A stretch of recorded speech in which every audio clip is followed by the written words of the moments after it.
राम राम और मेरा प्रणाम स्वीकार कीजिए और बोलिए भारत माता की जय।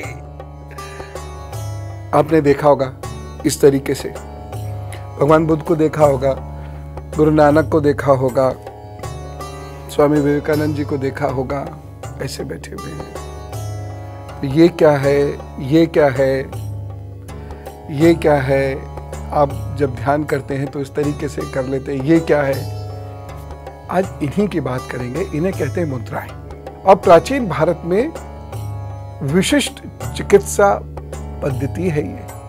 जी हाँ, सोचिए, पेट की गैस खत्म हो गई, दिमाग दुरुस्त हो गया, ज्ञान आने लगा, ब्रेन सेल्स मजबूत होने लग गए, कमाल की चीज है। कफ कम हुआ, कमाल की चीज है।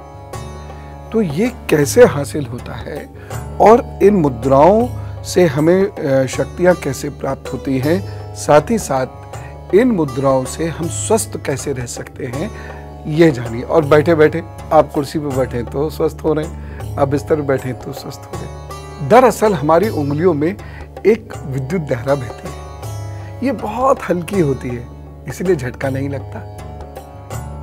इसलिए मुद्रा विज्ञान में जब उंगलियों का रोग के अनुसार आपसी स्पर्श कराया जाता है, तब रुकी हुई या असंतुलित विद्युत बहकर शरीर की शक्ति को पुनः जगा देती है और हम निरोगी हो जाते हैं। ये मुद्राएं बहुत अद्भुत हैं।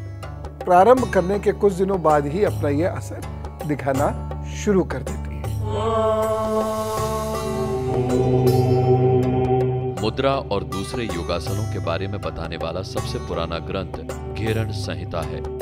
हठ योग के इस ग्रंथ को महर्षि घेरण ने लिखा था।